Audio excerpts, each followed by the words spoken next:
ఎప్పటికప్పుడు తాజా వార్తలను అందిస్తున్న D6 న్యూస్ కు స్వాగతం.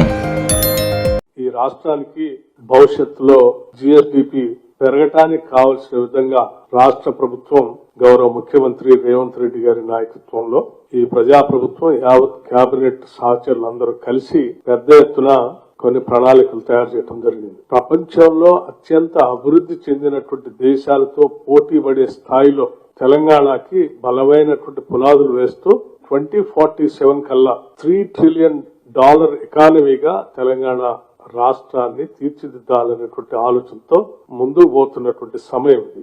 దానికోసం వేస్తున్నటువంటి ప్రణాళికలు, రావాల్సినటువంటి పెట్టుబడులు, ఇక్కడ వ్యవస్థీకృతంగా ఏర్పడవలసినటువంటి వ్యవస్థలు, వీటన్నిటికీ అత్యంత అవసరమైనది ప్రధానంగా ఎనర్జీ. ఆ టార్గెట్ ఏంటంటే 2047 కల్లా $3 ట్రిలియన్ ఎకానమీగా ఈ రాష్ట్రాన్ని మార్చడానికి కావాల్సిన విధంగా ప్రణాళిక తయారు చేసుకుని ముందుకు పోతాం. సో $3 ట్రిలియన్ ఎకానమీగా పోవాలి అంటే ఈ రాష్ట్ర జిఎస్డిపి కూడా ఆ స్థాయిలో పెరగాలి. ఆ స్థాయిలో రాష్ట్ర జిఎస్డిపి పెరగాలి అంటే దానికి కావాల్సినటువంటి పవర్ ఎవ్రీ ఇయర్ గ్రోత్ కూడా ఎట్లా ఉండాలనేది లెక్కేస్తే జిఎస్డిపి నియరింగ్ అబౌట్ 13% దాకా గ్రోత్ అవసరం. ఆ 13% జిఎస్డిపి గ్రోత్ కి కావాల్సినటువంటి పవర్ క్యాల్కులేట్ చేస్తే దాని ప్రకారం నియరింగ్ అబౌట్ 10% పవర్ గ్రోత్ ఈ రాష్ట్రానికి అవసరం. సో మీరు ఆ 10% గ్రోత్ ప్రకారం చూసుకుంటే ఇయర్ వైజ్ మనకి ఉదాహరణకి 25-26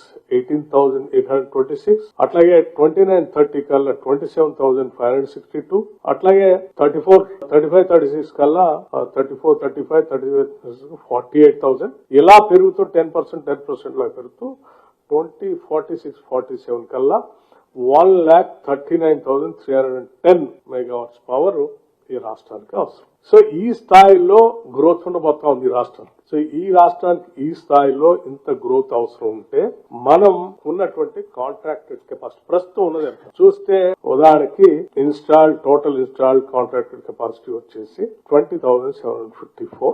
దీంట్లో సోలార్ ఇంత, విండ్ 128, హైడ్రో ఇంత, అదర్ ఎన్సీ ఇంత, విండ్ కలిపితే April 26 కల్లా near about you require this capacity as an కొత్తవి కూడా యాడ్ అయితే 24,769. ఇప్పటి వరకు కాంట్రాక్ట్ కెపాసిటీ, ఇప్పుడు ఆన్ గోయింగ్ ఉన్నటువంటి ప్రాజెక్ట్ కూడా కలుపుకుంటే మొత్తం రాష్ట్రంలో అందుబాటులో ఉండబోయేటువంటి పవర్ 24,769.6 మెగావాట్స్ ఓన్లీ.